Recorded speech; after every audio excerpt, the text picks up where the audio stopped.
Hi, I'm Dan. I'm a veterinary medicine third year undergraduate at Cambridge, and I'm going to talk through my advice for applying to both medicine and veterinary medicine at Cambridge by going through my personal statement with you guys. First of all, I wanted to highlight the real purpose of the personal statement at Cambridge and what they're trying to look for. And it's not really a checklist. There are no requirements to writing the perfect personal statement. I've got things in mind that other people won't have, and other people have stuff that I don't have, but it's about making the most relevance of your experience and applying it to your application. So the personal statement for these degrees are quite heavily experience based, and the point of that is to try and get across how suitable you are for the profession, to basically show that you have seen it in real life and you are still committed to it, because it's no walk in the park and that's what they want you to prove. It's also worth noting that although the personal statement should be quite heavily work experience based on what you've done, if you're writing this now, you probably cannot just go and suddenly do more weeks of work experience. So it's pretty useful to just sort of scientifically reflect on what you have actually done and how relevant it is, even if you've not done what other people have or as much. The personal statement should also highlight your critical writing skills, which are quite important for the examinations at Cambridge because they're heavily essay based. So you'll want good grammar and make sure you can reflect on what you've seen well. You're not writing a fancy story, you're writing a factual sort of review. But the personal statement's also your opportunity to stand out and humanize yourself. The rest of the application, before you hopefully get an interview, is just a list of grades and test scores, and this is the first unique to you piece that you're giving to the university, so it can be very useful. That said, again, it is just one part of the application, and hopefully this video will help you, but it's not the be all end all. You basically have to do well in each category. You can't write a great personal statement and flunk the admissions assessment. You can be okay, but you can't really flunk it. So you can sort of start with an introductory paragraph to highlight why you want to be a vet, but not because of a cushy love for animals. Make use of the circumstances you have to explain why you think you're suitable. And it's not really talking about your work experience, but more what you've seen that drove you. It can be a moment, or like talking to taking your vet to the pet and seeing your dedication and scientific sort of puzzle of diagnosing an animal or the hours of surgery. Avoid being general. Try and talk about a specific example and highlight different aspects of the profession. It might be worth talking about current affairs, which is something I try to do in mine. So this was my introductory paragraph. I'll give you a few seconds to read it through to start with.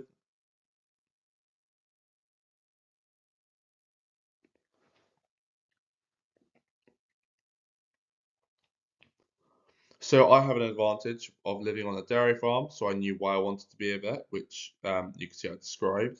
But there's also a reason why you want to be a vet, so it's your job to convey that. I start talking about TB, which is a very prevalent issue at the moment, and you can see later in the paragraph I try and talk a bit more about how veterinary is linked to the wider world, which is very important to talk about. You've got epidemics like mad cow disease and foot and mouth, where vets were very important in the meat industry. But I also highlighted some of the qualities in veterinary that I thought were quite admirable. So it's pretty useful that it demonstrates you know what the profession involves. So obviously just knowledge and dedication. Um, Also, this paragraph lets me make a really important point about the personal statement, actually.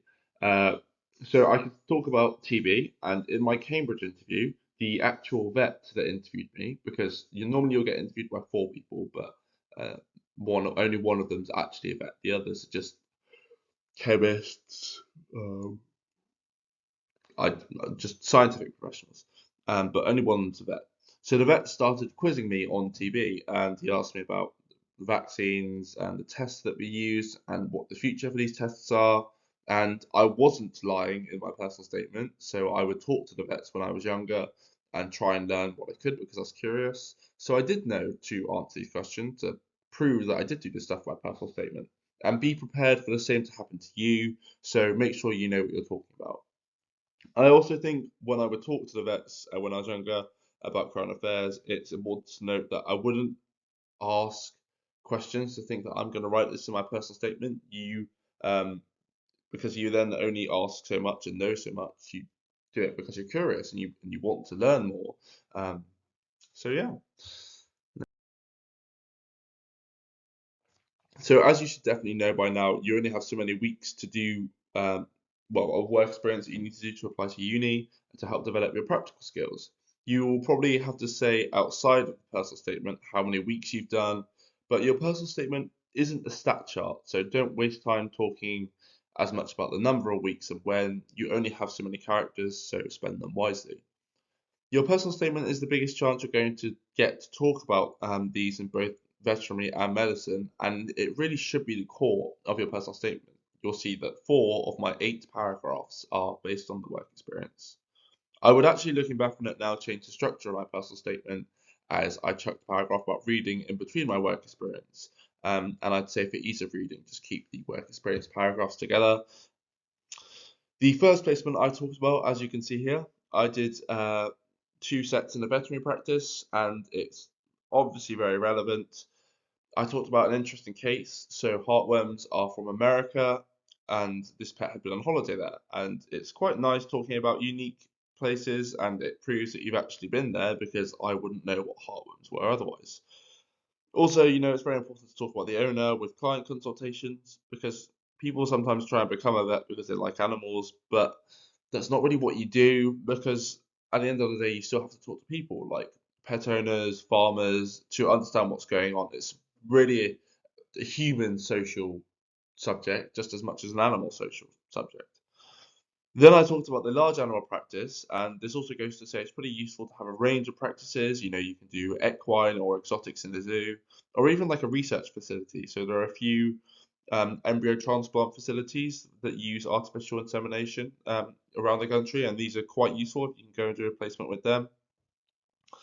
I also talked about in this paragraph how regulations change, which is quite a massive part of modern veterinary. There's a lot of legislatures and making sure you don't break contracts or codes of conduct. There's a big legal thing with keeping vets either on or off the register because some clients can complain and strike you off if you compromise their animal's health or basically messed up. So it's important that you're not necessarily aware of the individual laws, but it's useful to say that it's a big part of the industry. And this is something I didn't include, but there's no harm in including it, and I think it's a pretty good thing to include. You can also see I talked about how it led me to do a FutureLearn course, which I think is very good. Um, something that I saw, was curious about, and pushed myself in my spare time to find out more. So pretty good all in all. I think FutureLearn is still a website with scientific courses, or you could do something at the Open University. And there are obviously a lot of options for further reading for you to reference. These are my next 2 work experience paragraphs, and I'll just give you a minute to read them.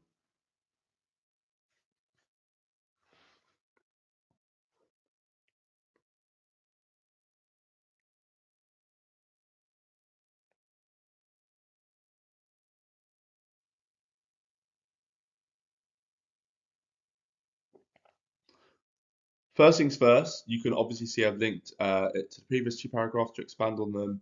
And I started by talking about the teamwork because if you've been on work experience, it's very much team again socially, not just with other vets, but receptionists, vet nurses, radiologists. There's a lot of people around you if you're an equine, small animal, large animal, doesn't matter. So it's a pretty useful quality to talk about. And also, this is a side note, if you haven't noticed yet, I think you can tell by my work experience paragraphs that they tend to focus on what I learned knowledge-wise and then the qualities that I recognise being important as a vet. And this is quite a useful way to reflect on each set of work experience that you did to highlight what you learned from it. Again, you can see that I talked about how I pushed myself into further reading after a case I saw at the vets, which is something that they quite like. It's called Supercurricular, and it's just learning related and going beyond what's required to know because you want to rather than being forced to.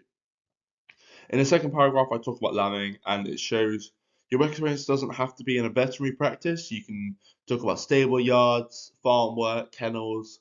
You'll have to do it all during your first few years at uni as well. So I talked more about the clinical-ish aspects of lambing and what I learned, and sort of how you're quite practical, and it can be good to mention this because it is a practical job at the end of the day.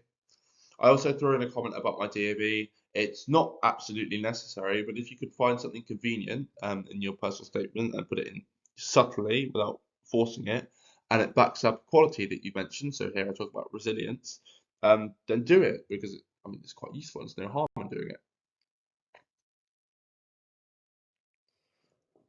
I'll just give a minute to read this paragraph before heading in.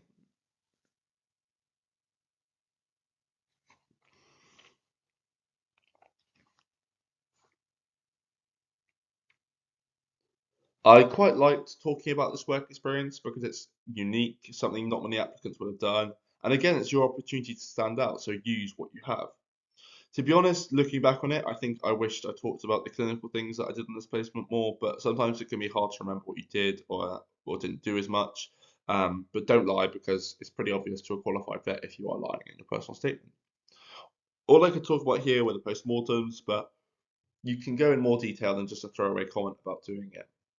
I also threw in about the volunteering again, similar to the DOV, to back up dealing with the public. So that's pretty useful. Not necessary, but if you can, then why not? Just it's up to you really how you spend your words, and I think this is a pretty good way of doing it. Again, a moment to read.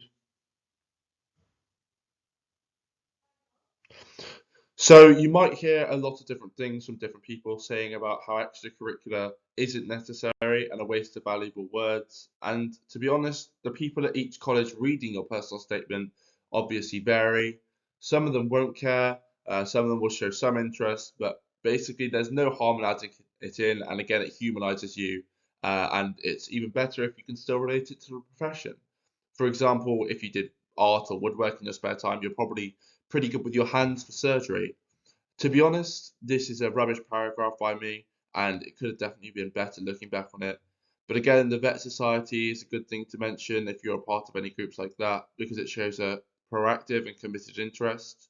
Also, talking to lower years about different ideas might be good, because it sort of shows that you can explain ideas, and if you can explain them, you're more likely to understand them.